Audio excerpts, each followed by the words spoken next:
What's up, everyone? So my son and I just got back from Great Wolf Lodge, and I wanted to share with you all my experience there to give you some perspective, but also kind of do a review. I also posted a video of the entire experience highlights on my son's channel, so you can go check that out if you're interested. So kind of what prompted this review slash talk was when I was at Great Wolf Lodge, I posted in the Carnival VIFP Club members Facebook group that my son and I are at Great Wolf Lodge. He's having fun, but this place is horrible.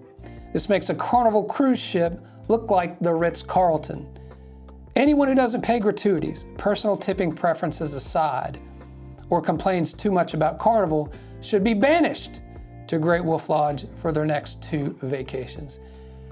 That was a little harsh. It was meant to be humorous and funny and kind of give a nod to the controversy about tipping, and at the same time throwing a little comparison between Carnival cruises and Great Wolf Lodge, because many people call Carnival the Walmart of cruising. I like Walmart, but Great Wolf Lodge, anyway.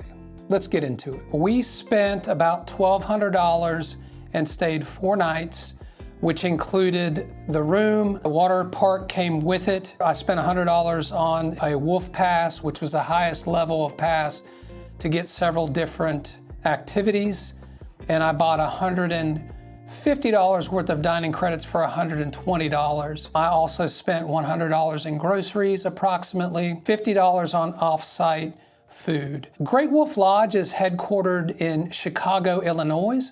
It has 20 locations and over 6,000 employees. The CEO is Murray Hennessy. The former CEO, Kim Schaefer, was on Undercover Boss, but it got a bit of criticism for not being realistic. They said that their employees may have been tipped off because she was one of the only ones that said it was a surprisingly pleasant experience. The parent companies for Great Wolf Lodge include 3 investment firms: Apollo Global Management, Centerbridge Partners, and Blackstone Group, which is the controlling parent entity.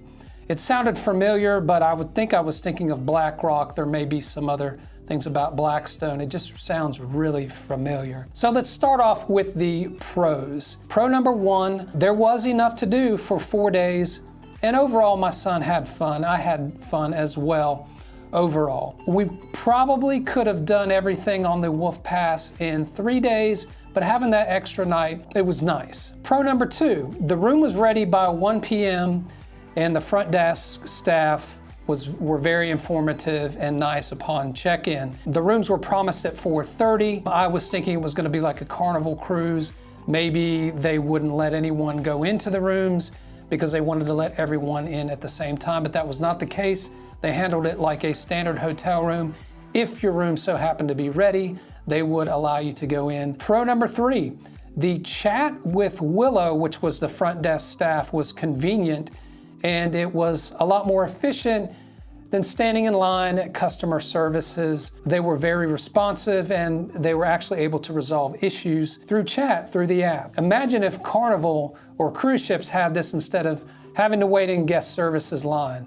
I'd like to see that happen. That's a tip that cruise ships can learn from Great Wolf Lodge. Pro number 4, some staff were great. They were kind of on the Chick-fil-A level. Most of them were teenagers or young adults, and some were very, very, very nice. Specifically, the ones at magiquest, Laser Tag, the XD Theater, bowling, the gift shop Build-A-Bear were really, really, really good. Pro number 5, the bracelets worked well, even when you wore them at the water parks. I was a little worried about it, but mine continued to work no matter what I did. Pro number 6, the rooms were very large, no bugs, and the AC worked, and the beds were comfortable. Pro number 7, the TV had plenty of ports.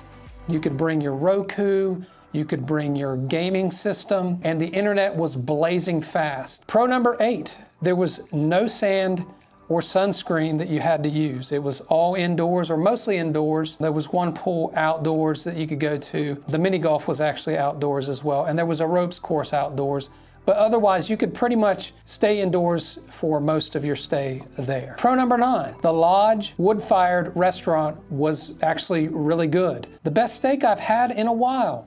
Parker and I split one of their steaks, but this is a good segue into the cons. It was $37 for steak and fries, a 12-ounce New York strip and French fries. $37. The prices on the restaurants were definitely a con. Pizzas, once it was all said and done, were over $25. The burger meals were $15 each, and the buffet, I think, was about $25 per adult and $10 per kid. So very, very expensive, which would have been okay because you expect an upcharge for convenience, but it wasn't good. It was not even McDonald's good, in my opinion, except for the Lodge wood-fired restaurant. That was along the level of maybe an Applebee's at maybe double the price, maybe a little bit better. Staff there was very accommodating when we split our meal. Our waitress was very accommodating when it came to that. It was so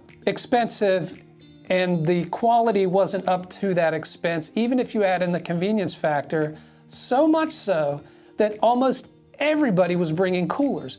Now I understand if you want to bring coolers for, daily snacks and things like that, but people were literally bringing coolers and eating every single meal out of these coolers or going off site. The reason I know is that the buffet was completely empty for both breakfast and supper.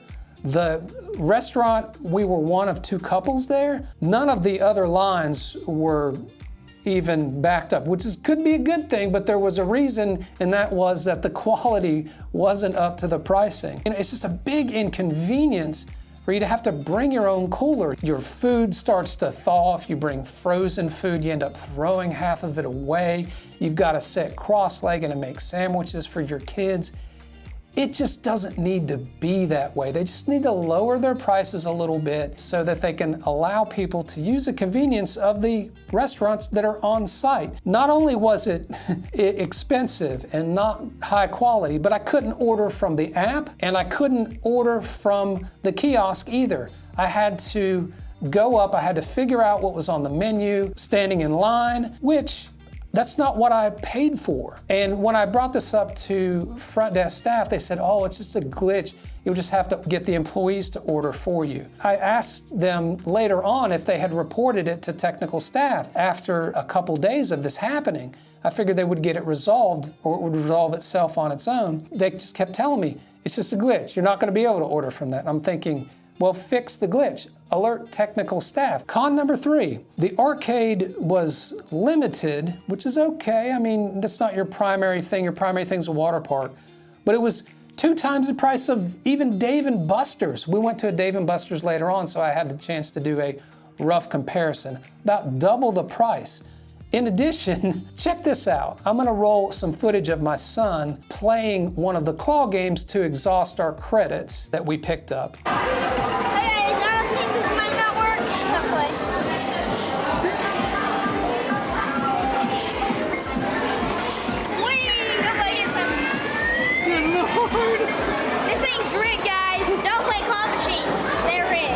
This is a kid's game. What is that toy? Is probably a quarter? At least give the claw a chance. At least make us think you're given a chance. So after that experience, I just felt like I was being gamified on almost everything. So my financial defenses were coming up like iron doors everywhere. So everywhere I looked, I thought and calculated, is this worth it? Is this, and I don't want to have to do that on vacation. Yes, I understand there's going to be an upcharge for a place like this that's themed, where you have kids and you have convenient locations of food and everything else. But this was on a whole other level. I just felt like I needed to be cautious every single where with my finances. Even though the room was at 50% off, it's still, after the $40 a night resort fee, came to about $200 a night. That's at 50% off, y'all.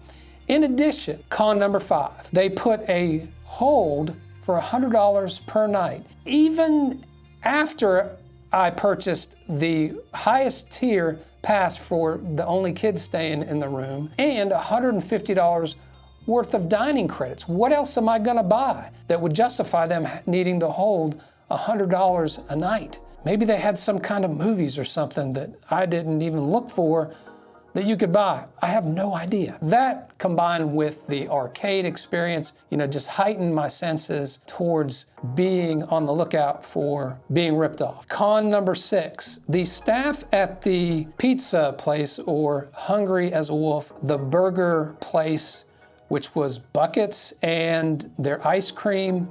And Dunkin' Donuts overall was bad. There were a couple good staff members at Dunkin' Donuts, but the pizza staff, even my son noticed. He said, "Dad, they weren't doing their job. They were sitting there talking to each other for about 10 minutes. They could have just brought us our pizza." The ice cream place, one of the staff members seemed to have had an attitude. Just her face looked off. And then when she gave us our Dippin' Dots, I don't think she meant to throw it across the table at us, but it ended up looking that way because it slid across the top of that glass and fell, and we happened to catch it. And those types of things get on your nerves, and you just gotta hold it in so you don't throw your negativity off to the kids that are trying to have a good time. The final day the app started working, and I finally got to put an order in at Dunkin' Donuts. So I'm going down, I'm happy, that I'm gonna get fed and everything, and I go down there and they lose my order. I end up getting my order, but the first reaction was, did you order it at this location, or did you order it from some other Great Wolf Lodge Dunkin' Donuts location? She should have just said, "What is your order number? Let me look it up. What is your last name?"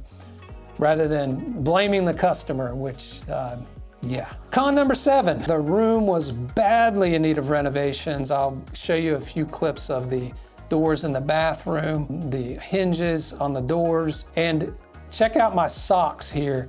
That's after wearing my socks for one evening, walking around on the carpet. That's unacceptable, y'all. I mean, I know you can't clean the carpets every time a guest is. Maybe I've given the benefit of the doubt on that one. Maybe it was the previous guest that just did something really nasty or spilled something really nasty in the room. But I mean, the carpets looked dingy in addition to that, and I didn't notice it until I took my socks off before I went to bed. Besides the renovations, that's con number 8. Con number 9, my final one, which is not anything they could do. In some ways it's a pro, but you're indoors most of the time. And if things go bad, like when you're on a cruise ship or at Myrtle Beach, at least you're kind of connected to nature. You can watch the water and it's kind of calming, or you can hear the waves crashing at the beach, or just feel the sun and smell the beach and everything, and you're kind of connected to nature there. And I didn't get that here at Great Wolf Lodge. But at the same time, you didn't have to put sunscreen and reapply every hour and a half or whatever. So overall, would I recommend it? Yes and no. If you've got a large family and you can find a good deal, or you're only staying for like one night or just going to the water park, it might be worth it as long as your expectations are set. Google the restaurants at Great Wolf Lodge, not the actual facility, and you'll find out whether you need to set your expectations accordingly for the restaurants, and maybe find somewhere else to eat. In Concord, there's a bunch of nearby really good locations. We found a new place called Tacos for Life, which we really enjoyed at that location, even though it kind of defeats the purpose of having restaurants on site. Dunkin' wasn't that bad. You can order from Dunkin' Donuts. I think it was like $4 or $5 for a sandwich and $3 to $4 for like a coffee / iced coffee. It wasn't that bad at Dunkin'. All the rest of the places were not worth it at all. And if you can afford it, the restaurant, maybe if you split a meal or something, one night would be okay. Other than that, find somewhere else to eat. So, is it better than a Carnival cruise? Absolutely not. Carnival is a well-oiled machine. I've been on 10 cruises, and that's with 6 or 7 different cruise ships. Every single cruise ship has the same format. You can expect the same type of service and staff. There are different venues. Some ships are bigger than others, but essentially you kind of get the same treatment across the board. They are a well-oiled machine. So much so, it's sort of like technology. When technology works, it's super convenient, but you expect it to work, and when it doesn't work, you lose your mind. You don't know what to do because you lose that convenience or you lose that level of service. And when Carnival slips up, you don't expect that. That's why I think a lot of people complain about Carnival. Can they do things a little bit better when it comes to like security on the ships? Recently, there's been a lot of fights. That's a culture thing that they're working on fixing, I believe. Would I recommend it over a Myrtle Beach vacation or a beach vacation? That depends. How close are you to the beach? How close are you to a Great Wolf Lodge? It's kind of a toss-up between the two. Do you mind putting on sunscreen? Do you love the beach? Do you love the sand? Or would you rather be indoors and skip out on the sunscreen? But at least at the beach, you know what you're getting into fully, at least for the first time. You know you're just gonna get a microwave. You might get a room with a kitchen. In that case, if you can get a room with a kitchen at the beach, I think that's a better deal, at least now versus Great Wolf Lodge until they can get their food fixed. So my overall recommendations to Great Wolf Lodge Corporation, I know staff is difficult, and because I had mixed experiences with staff and it wasn't all of them, that doesn't reflect on management and training necessarily. But what you can do is make the food affordable.